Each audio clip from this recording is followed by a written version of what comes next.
Welcome back to Inside Personal Growth. This is Greg Voisen, the host of Inside Personal Growth.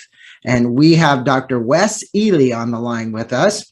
And that beautiful plant in the corner, he just put back up there so we could have something wonderful to look at. And he's got a new book out that actually came out September 7th called Every Deep Drawn Breath. A critical care doctor on healing, recovering, and transforming medicine in the ICU, intensive care unit.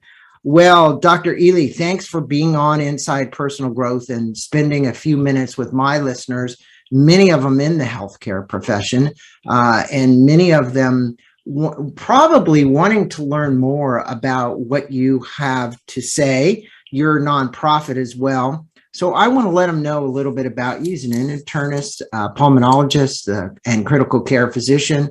Dr. Ely earned his MD at Tulare University School of Medicine in conjunction with a master's in public health. He serves on the Grant W. Little Endowed Chair in Medicine and is a physician scientist and tenured professor at Vanderbilt University Medical Center. He's also the associate director of aging research for the Tennessee Valley Veterans Affairs Research, Education, and Clinical Center. He is the founder and co-director of the Critical Illness, Brain Dysfunction, and Survivorship Center.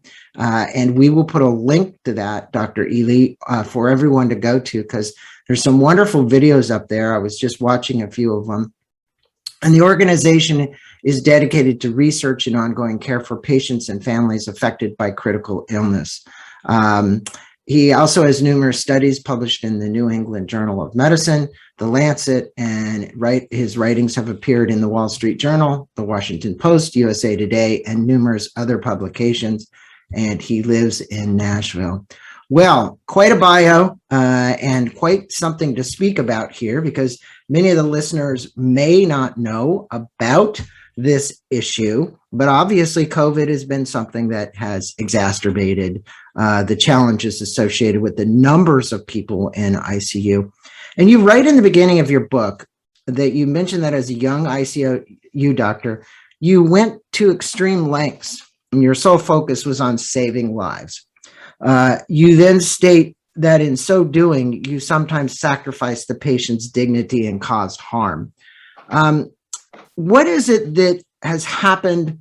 I was watching some of the videos since it looked about like 2007, 2008, in that range, that changed ICUs, because I was listening to some of the patients, a young man who was shot in the stomach that came into ICU and was in there, a little boy, another woman with kidney failure. I actually listened to all of those very carefully. And the reality is things have changed over time. So what have you learned about patients inside ICU, and what happens to them when they survive and they come back out again? Sure. Thanks, Greg, for having me on, and thanks to your listeners. That was, to my mind, too much about me. I am a widget. I'm nothing special in this regard, but I do view myself as a widget to try and improve the care and reduce the suffering of other people. And I hope that the listener will take home some thoughts about their own ability to advocate both for themselves and for other people by what they're about to hear on this podcast. And Greg, I want your listeners to know too that this book, Every Deep Drawn Breath, is two things. One, it's not a memoir. This book is not about me. And secondly, I'm not making a penny off this book. This book is not to make me any money. It is all of the net proceeds, 100%, are going back to patients and families. We want to, they're their stories in the book. They have given of themselves for me to tell their story as a tribute to lift them up and to lift up medicine and get a rehumanization of the way that we approach care of our patients. And so to me, the reader is going to this book, whether you're medical or non-medical. I wrote it for a non-medical audience so that every person can come there and find their heart on these pages and just say, do I love other people? Yes. If I love them, how can I serve them when they get sick and have unexpected things happen in their life? that's what every deep drawn breath is really about. Does that make sense? Yeah, and it's loaded with stories. I mean, every page has another story, and it's great because it kind of allows the reader to read this more like actually even as a novel, right? It's kind of like, hey, I can get drawn into the story of what happened, but we learn from stories. Let's face it, that is how people learn. Right, and the reason I wrote this book actually is because I realized that no manner of science, me publishing in the New England Journal, JAMA, or Lancet, was actually getting the job done enough to make change occur fast enough. So your original question to me was, what have I learned from these patients, Greg? And what we learned was that back in the 1990s, early 2000s, we had all these people deeply sedated in the ICU and immobilized. We made a ton of progress between 2000 and 2020 with all these studies I told you about, which are unfolded in the book via story, via human beings' lives. But then when COVID hit, we went backwards 20 years. I mean, just a crazy reversal of fortune, if you will, back into the 1990s, in that in the COVID ICU, we had this horrendous amount of oversedation, immobilization, and the patient suffered, the family suffered, and we as healthcare professionals suffered, such that tons of people are quitting their chosen vocation. We're losing 20 nurses a month here at Vanderbilt, even going up in their salaries and everything. We can't keep them because they're so burnt, because this depersonalization occurred. And what every deep drawn breath is calling us to is, how do we as people come together to make eye contact, hold hands, and see one another, even in the midst of severe critical illness in a modern day technologically driven ICU situation? Well, I think partially, and I have another question, but this is a question before the question. You kind of fight the battle of administration. I work with Quint Studer, the Studer Group, and also he does a lot of work with hospital administration. And, obviously on the outside of this, there's the professionals, nurses, doctors, who want to give great care. And on the other hand, there's all these administrators worried about liability. And when you look at liability, it's the whole thing around the fear of what could happen. Am I going to be sued? Is this going to happen? And I get that, but they haven't found, or seem to have found, and the reason I say this, and I speak from personal experience, I lost 2 brothers, not from COVID, last year. I'm so sorry, Greg. And there were only 4 of us, so there's only 2 left. So the reality is, getting into the hospital even to see them, or seeing them on a ventilator, or doing the things that we like to do, was just such a challenge. I mean, what comment would you make about this balance between how administration runs a hospital and how the healthcare workers inside the hospital would maybe like to see it differently? Sure. Well, let me use story.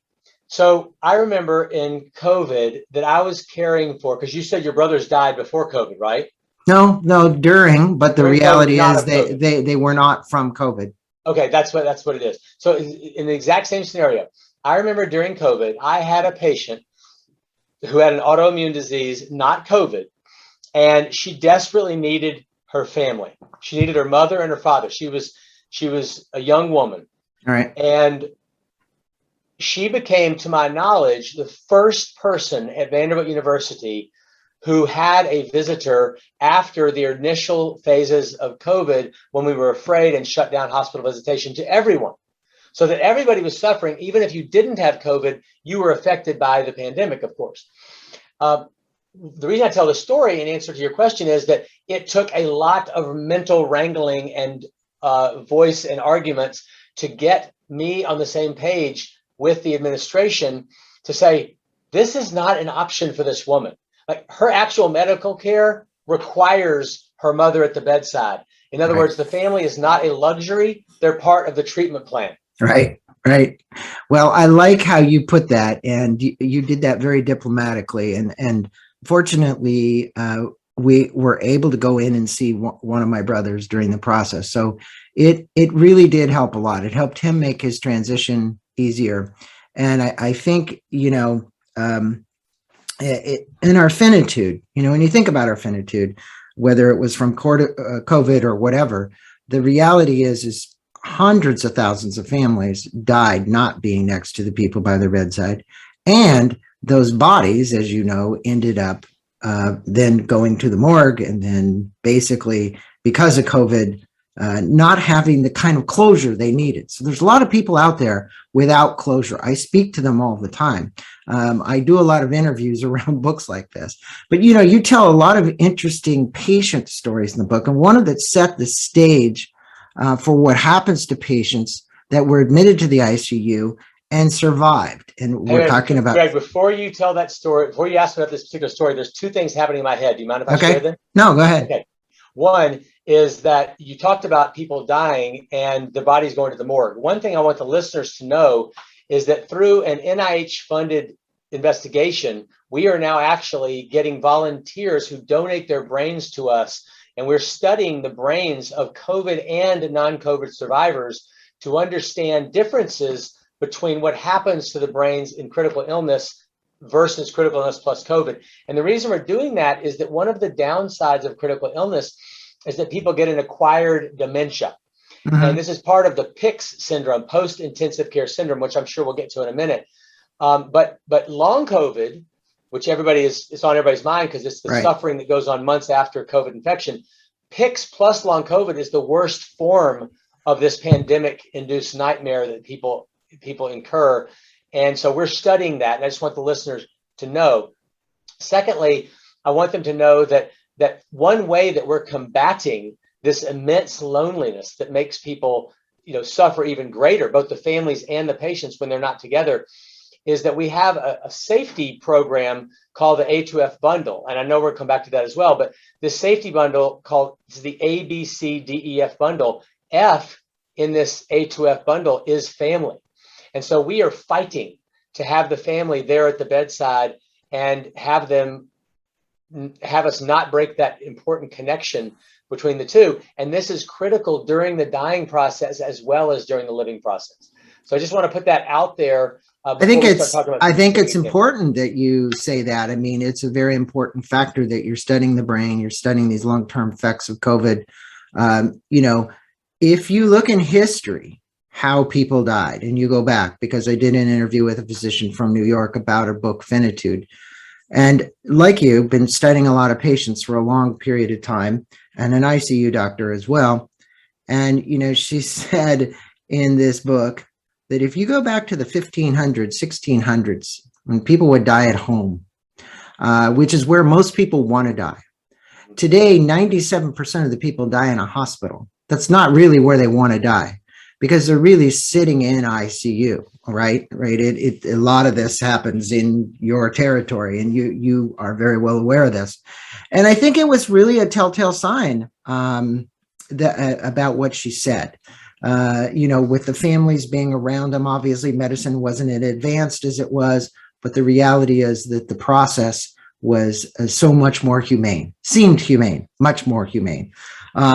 So let me get to this story about Richard Langford, okay, sure. The minister. He was admitted, he survived. Would you just mind relaying the story to the audience and an endeavor to articulate what can happen to a patient who survives from a stay in the ICU? I mean, I have friends who had delirium, dementia. One of my friends just died. He fell jogging and hit his head, and same thing. He was having some delirium. So I'd like for you to address this, because it's a big thing. And there's also another factor. Dr. Steve Berman was on here, Healing Beyond Pills and Potions. And he talked about what happens when the brain swells with the water. You get that edema, hydrocephalus, Yeah. Right. Yeah. There was a New England Journal of Medicine study done, and many of these patients who have dementia, actually, they found when they put the stent in, they relieved that condition and they saved their lives. And I thought that was pretty fascinating because of that. I hope I'm saying it's right, hydrocephalus. But the point is that I didn't know the correlation. I had no correlation. But Steve was reading a JAMA article that somebody did, and literally they started checking these patients And they were like, wow, there's a direct correlation between what's going on. We just thought they had dementia. We just thought that they were, had Alzheimer's. But in reality, their gait had changed. I'm getting off the subject here, but because I think it's important to my listeners, somebody's gait changes, they're not walking right, they're doing something, and they're not thinking properly, and you think they have Alzheimer's, you might want to think about checking that. Sure. Well, let's go back to the beginning of your story, your question about Richard Langford. So, yeah, listener, survived. This guy has a fascinating story. He's featured in Every Deep Drawn Breath, one of the many patients. And he was a fairly young man in his 50s who was a minister, right? Had memorized thousands and thousands of Bible quotes, etc. He could recite them at will. He became a missionary in Africa. He worked with the World Health Organization, and he needed an elective knee repair because his tennis game was off. Unfortunately, after the very routine procedure, he aspirated, developed sepsis, and ended up on the ventilator for 10 days. And afterwards, he was completely changed. His life never did get back to its previous circumstance. He ended up having to retire early. He ends up living with his mother for the next 20 years. And he comes to our support groups every week at the CIBS Center, CIBS, Critical Illness Brain Dysfunction Survivorship Center. You can find our work at ICUDelirium.org. ICUDelirium.org. Richard, let me put a plug in. This book is worth the resources in the back of it. Even if you didn't read anything else and all you got was the resources. Plus, I just want to say this. The books that inspired you to write this book, I was reading the list and I'm looking at, Brene Brown and all the other people that you were reading. And I see all the books stacked up on your desk like mine. This one is fake behind me. But I literally have 1,500 to something books. But I'm just going to put a plug in. Thank you. When you buy this book, I worked very hard on the resources. There's a whole resources section back there, which is basically a how-to manual for patients and families. Yeah. Anyway, so go on with Dr. Langford. So Richard's IQ drops dramatically by a couple of standard deviations. And the way his daughter describes it is, and this is after just a 10-day ICU stay. So he never had a stroke. He never coded. He just had sepsis and was on a ventilator and got a lot of sedation. That was it. And we see this in thousands and thousands of people. His daughter says, and this is in the book, it's like a master chess player looking at a chess set who knows the pieces and knows that he knows how to play, but can't even remember the name of the game. Mm-hmm. And that's the mind jumble that many thousands of people find themselves in after critical illness.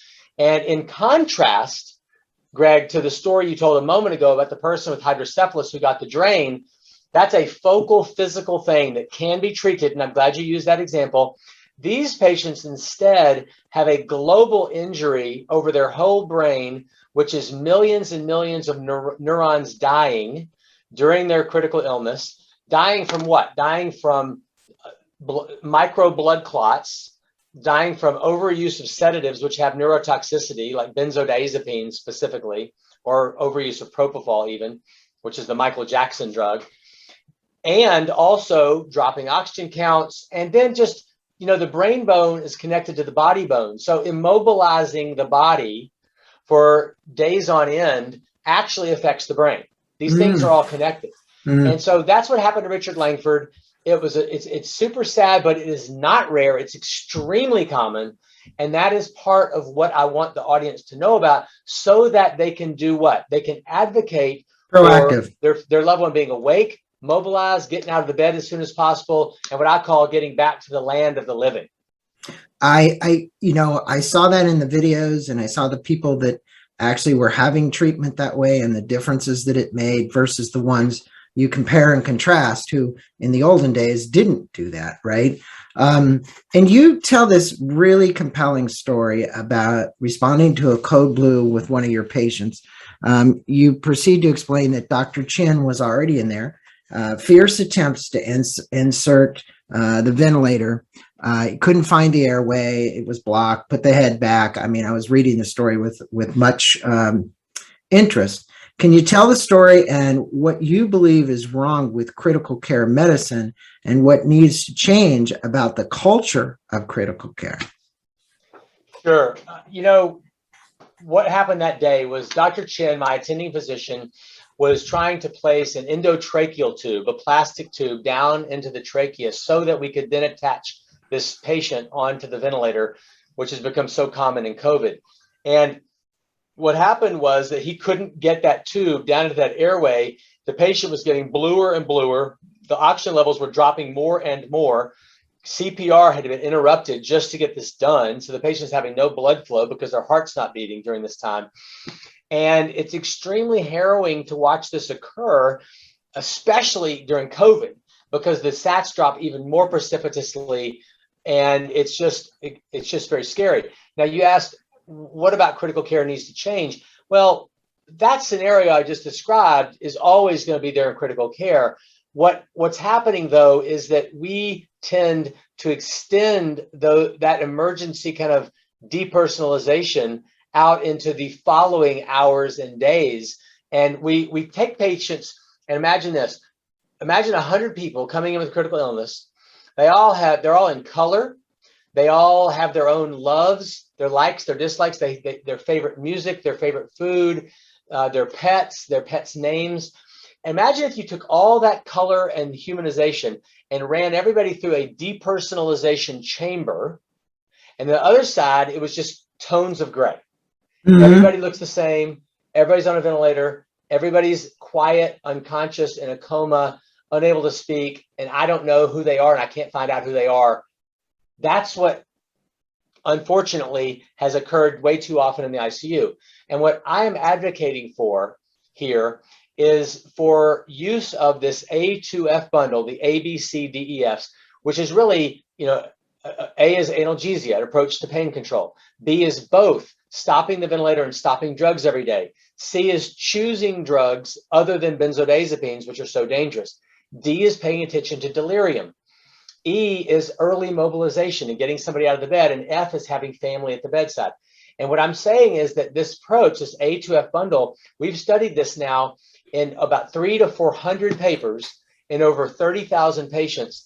And we know that it reduces death, reduces length of stay, improves the likelihood of getting out of the ICU and hospital faster, with less likelihood of going to a nursing home, going home instead. But how many hospitals have adopted your philosophy? I mean, if you go across the country and you say, hey, look, we have lots of ICUs, how many have the A2F bundle that you're talking about? Because your nonprofit has done all this research and study, and you personally, right? Yes. And you're advocating this approach. Can you say that this has been widely accepted now? Well, I can go better than just the United States. We've done surveys across about 30 countries in the world. We have this translated into about 35, 40 languages.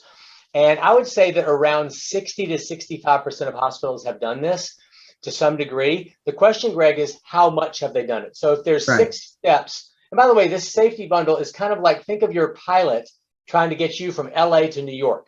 Mm-hmm. Well, there's no way that pilot is going to get on the airplane and get you across the country safely unless they go through their safety checklist. Correct. All this is at the bedside, I as a doctor, the nurse, and the family discuss these steps of making sure that every day Betty and Bobby get these safety steps so that they can have a higher chance of survival and survival more completely. If about 2/3 of hospitals have done it, but if they only do it half the way, then we don't get full implementation of the steps. You could just do half the steps. And what we've proven, and this is really fascinating, in all of science, the most consistent proof of truth is a dose response, meaning that if something is done 20%, 60%, 90%, and you see that the efficacy goes up as you step up your game, then that's a dose response. Mm-hmm. Or if you give a drug and the drug is very good and 2 milligrams is improved when you go to 4 and improved when you go to 6, that's a very strong evidence of proof. Well, we have dose response proof in 21,000 patients that we studied in the Sutter Health System in California, and then the Society of Critical Care Medicine studied this in 80 ICUs across the United States, including Puerto Rico. And we found beautiful dose response that as you go from 20 to 40 to 60 to 80% compliance with the bundle, you see increasing drops in death, increasing drops in length of stay, increasing reductions in delirium, coma, and also, as I said, a higher likelihood of going to home instead of a nursing home. So that really makes it convincing. And I think we've got some implementation, but we've got some work to do. It's one of the reasons that I want families and patients to come into the hospital saying, wait a minute, we know about this new approach in the ICU. We want our loved one to get this approach rather than just days and days of heavy sedation and immobilization. You know, as this country ages, and this is a question around aging, because, you know, many of your patients that end up in the ICU and the biggest medical care costs, for the most part, are as people are aging out. Their 70s, their 80s, their 90s, they're coming in to ICU, something happens. And, you know, you talked about here the basic principles of human caring. That was something you mentioned in the book, which includes that less sedation. What do you find about this particular population? Because if this population is, according to the US government, it's the largest percentage of Medicare bills, it's the largest percentage of anything. You know, when you have medical insurance and you get to those ages, that's when stuff starts to happen, right? But it doesn't have to happen. And you have some tips in the book too, and I want you to mention those, about things to keeping your brain active. You know, I've had Dr. Daniel Amen on here talking about the brain is always listening. There's all kinds of research out there. And I want you to talk about both, you know, this aging population, how you can care for them better, how they can care for themselves better, and these basic principles of human caring. Sure. Well, it's great that you talk about aging. I was trained by one of the fathers of geriatrics, whose name was Bill Hazard. He was at Hopkins and then trained me years later. And we shared a wall for a year as I was his assistant chief of medicine. And Bill always said to me, Wes, put on a lens on your camera to look at the aging of our population and how they might require different care. And what I want to tell you, Greg, and the listeners, is that older people have the same risks. They're just nearer to disaster from them. Mm-hmm. And what I mean by that is that they are more likely to develop the delirium, more likely than to suffer the consequences of a dementia after the delirium. And for the listener, delirium is that acute mind cloudiness during illness, and the dementia is the long, insidious, usually slow in onset thing like Alzheimer's disease, but which gets zipped up in even a matter of 10 to 20 days after a profound ICU stay. So if they're nearer to disaster, how do we handle that? Well, two things. One, we are very, very diligent about attending to their need to get out of the bed every day, to be working with them to clear their brain. We actually have a mnemonic called the Dr. Dre. And Dr. Dre is a famous rapper who has the Beats earbuds. Yeah. And so Dr. Dre means that when we're at the bedside of an old or a young person, but again, it's more, problematic for the elderly, and they're delirious or confused, we say, well, let's run the Dr. Dre. And it stands for diseases, drug removal, and environment, DDRE. So we ask ourselves, what diseases are creating this delirium? What drugs should be removed, like benzodiazepines, Benadryl, certain antibiotics, other sedatives, etc. And then what about the environmental things? And the environmental things for the elderly are very important. Sensory deprivation leads to delirium. So if you can't see clearly, if you can't hear well, you need your eyeglasses, you need your hearing aids. I'll tell you a story. I had a patient named John. He was in the ICU. We're still very close friends. And he usually reads presidential biographies. He was reading a book about FDR. And every day I was in there with him, he wasn't reading the book. And I kept asking him, John, why aren't you reading your biography? He was recovering from a heart attack. And he said, well, my glasses are broken, but don't worry, my wife's going to bring them in. And on the third day, he started getting delirious, profoundly delirious. Mm. And I thought, wow, he's getting septic. He's getting sick again. So I did the Dr. Dre, and I thought diseases, maybe he's getting infected and septic. Then I looked at his drug list and then environment. And I thought, oh my gosh, he still doesn't have his glasses. So just just reminding myself to run the Dr. Dre, I took my own readers out of my pocket and gave them. I said, John, use these glasses today. And he was delirious. He wasn't making sense. So I didn't even think he'd follow that. The next morning, I kid you not, I walked in the room and John had on my readers reading the FDR biography. He said, Dr. Ely, let me tell you what FDR did when he was threatened by, yada, yada, World War II. Chapter and verse. His brain was clear as a bell. It was only that he had sensory deprivation.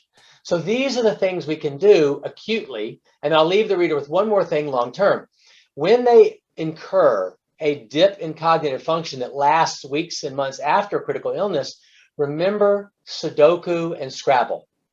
Okay. Numbers, math, words. So if you put your arm in a cast, Crossword puzzles. If you put your arm in a cast and you take the arm out of the cast 6 weeks later, it's atrophied. It's smaller, right, than the other one. Well, you have to exercise that arm to build it back up again. Well, that's what we have to do with the brain. We have to give it exercises. And after it's incurred a delirious episode and is now having some deficits, memory, executive function, etc., we can get that back again, and we use brain games to do it. It could be computer games, but it could just be words and word jumbles or Sudoku and Scrabble. Well, Wes, that is a great story, which leads me to this Ray, is it Fugate?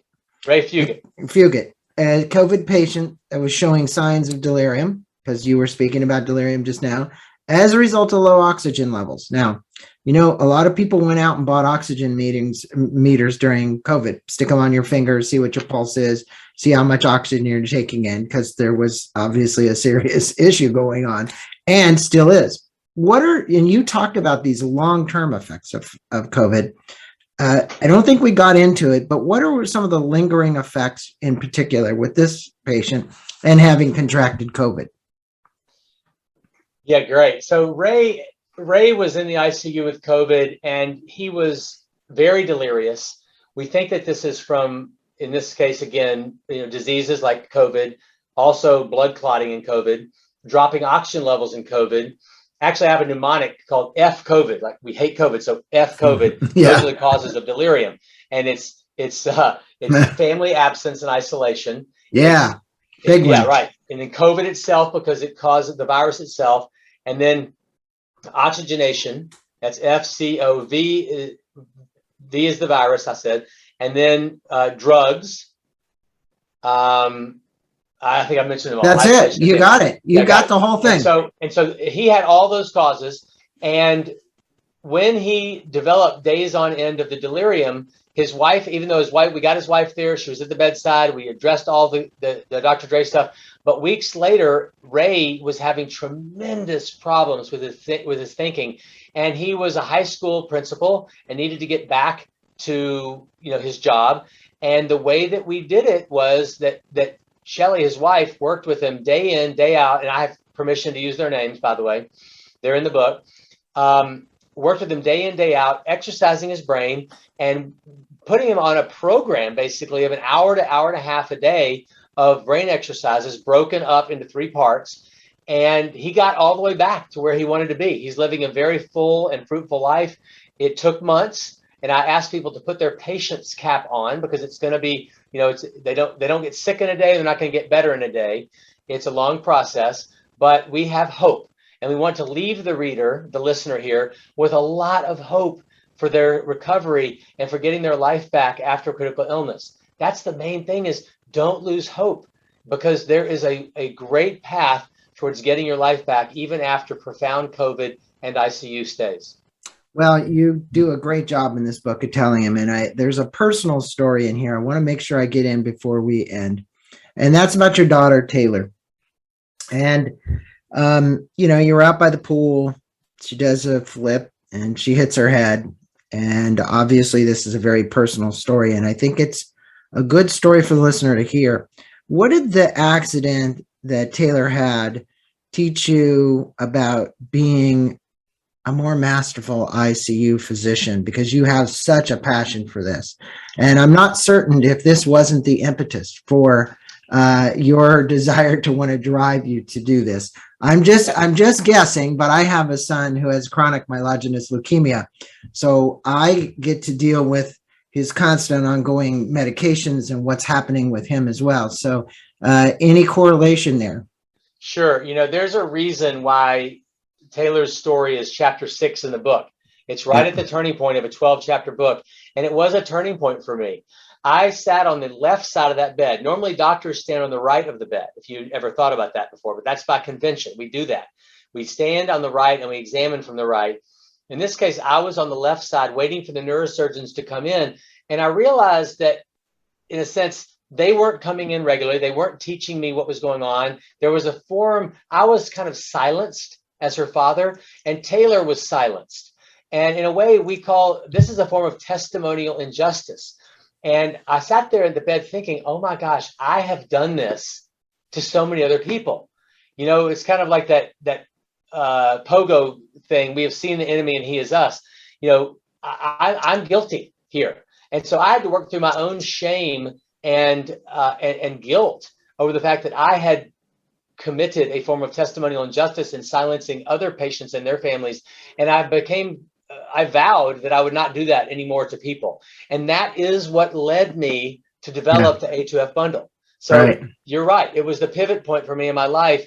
And I realized that I have a covenant with my patients and families that I don't want to break. It's a promise to uplift them and to magnify their dignity.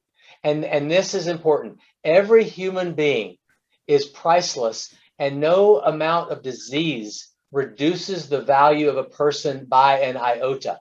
Every person is priceless, no matter how much disease they've got. And it's my job to make sure that they know that, to make sure they feel priceless, and to lift them up through their illness, whether they're going to survive or not. And that's what Taylor's illness helped me to get committed to. And that's the purpose of every deep drawn breath. I could tell that. And I want to just acknowledge you for the work that you're doing, how you're helping the public, the book. And I always like to leave with one last question, and I'll leave you with this, that I would like for you to answer. We've talked about a lot of stories. We've talked about COVID. We've talked about delirium. We've talked about many different things during this last 40 minutes.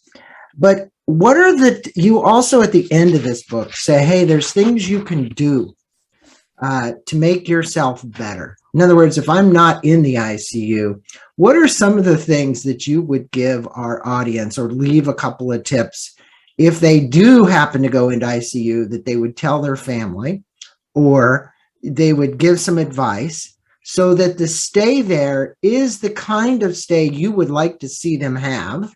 Okay, number one. And number two, you talked about the crossword puzzles, and you talked about the Scrabble and the other kind of things that people should do. Some of the things they can do to keep their brains, very, very active, and to kind of prevent from some of these things that could happen. Sure. Well, we've talked about some of the practical things like the brain games and brain recovery. So I'm going to end on this note instead, because it is the core piece of all of this. Central to all of our humanness, I think, sits love of each other. And what I want the reader, the listener, to know about how they can do a better job for themselves or their loved ones is basically the human connection. Martin Buber talks about the I-thou, this relationship between the I and the thou, and between I and you. And what I think goes awry in critical illness is that we break down this relationship when the family is not present, or they don't speak up for their loved one, or the patient themselves are kept sedated for too long and we don't see who they are. So how can you overcome that? Well, one way is to come in the room, and instead of saying what's the matter with the patient, say what matters to the patient. Switch that preposition from with to to. What matters to this person? And if everybody does it, the family, the doctor, the nurse, we all say, what matters to John lying in that bed there? Then we have to say, well, how can we organize our job today to lift this person up in accordance with what matters to John? And that to me becomes the core thing. So some days that means that we have to be very selfless and maybe not push what we want. The families might say, well, I want you to do all these procedures, all these therapies, because I've got to have them live. But sometimes we actually need to shift our goals over to palliation of symptoms rather than cure. And there are times in critical illness where we need to usher in great palliative care to reduce suffering during a dying process, instead of pushing with that extra intervention, which might have a 1% chance of working, but it doesn't fit with what the patient really values and wants. Does that help? That helps a lot. And I think the fact that, you can, that the families can get involved in that and advocate for a loved one is really important. I think many people are very passive. They think the doctors have all the answers, the nurses have all the answers, and they just kind of sit there with the patient. But I think the key is that they do have an option and they can let their voice be heard. And I think if anything, that's important. And they need to understand that if the physicians are at the point of palliative care, that it's really important that you do listen to what they have to say, because many people will fight that. They're going to say, no, we got to save the patient at all costs. Sure. And I just want to say to you and to my listeners, go pick this 336-page book up. It's a great book. And if during that you don't get anything out of one of the stories, that's crazy, because there's so many stories in here. Also, I'll say this too. I'm available on Twitter at Wes Ely MD, just at Wes Ely MD. And if people feel so motivated and they want to leave a review on Amazon to draw other people towards this story, I just want the word to get out to other people, and that would be beautiful and helpful. Oh, and you also, it's icudelirium.org. And I want to let everybody go there.